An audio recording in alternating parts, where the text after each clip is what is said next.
ఇప్పుడని కాదు, వీలైనంత త్వరగా విచారణ ముగించాలని సుప్రీంకోర్టు సూచించింది. కౌంటర్లు వేయడానికి ప్రతిసారి వాయిదాలు కోరడం సమంజసం కాదు.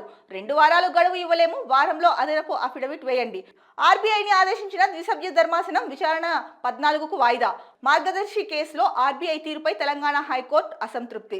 ఏదైతే మార్గదర్శి కేసు నడుస్తోందో హైకోర్టులో, దీనిపైన అయితే కనుక హైకోర్టు అసంతృప్తి వ్యక్తం చేసింది. ఎందుకంటే కనుక ప్రతిసారి కౌంటర్లు వేయడానికి వాయిదాలు అడుగుతున్నారు. సో ఎన్నిసార్లని ఇలా అడుగుతూ వెళ్తూ ఉంటారు వాయిదా కౌంటర్ వేయడానికి అని చెప్పేసి హైకోర్టు అయితే కనుక తీవ్ర అసంతృప్తి వ్యక్తం చేసింది. 2 వారాలు గడువు అయితే ఇవ్వలేము, వారంలోగా అఫిడవిట్ వేయండి అని చెప్పేసి ద్విసభ్య ధర్మాసనం అయితే కనుక చెప్పింది. మరి ఈ కేసును అయితే కనుక ఈ నెల 14కు వాయిదా వేసింది. అంటే ఈ కేసులో కాలయాపన జరుగుతోంది. ఈ కాలయాపన కరెక్ట్ కాదు అన్నది హైకోర్టు తీవ్ర అసంతృప్తికి కారణం. కాలయాపన జరుగుతోంది ఒకటి, కౌంటర్ వేయమన్నప్పుడల్లా కూడా వాయిదాలు అడగడం ఒకటి. ఈ రెండు కూడా చాలా అసంతృప్తికి గురి చేశాయి.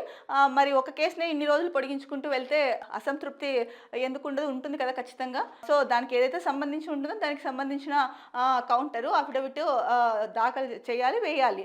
సో అదే కోర్టు కూడా అంటే 2 వారాలు అయితే గడువు ఇవ్వలేము, 1 వారంలో అఫిడవిట్ ఇచ్చేసేయండి అని చెప్పేసి ఆర్బీఐని ఆదేశించిన ద్విసభ్య ధర్మాసనం అని చెప్పేసి ప్రధానంగా న్యూస్ ఇచ్చారు.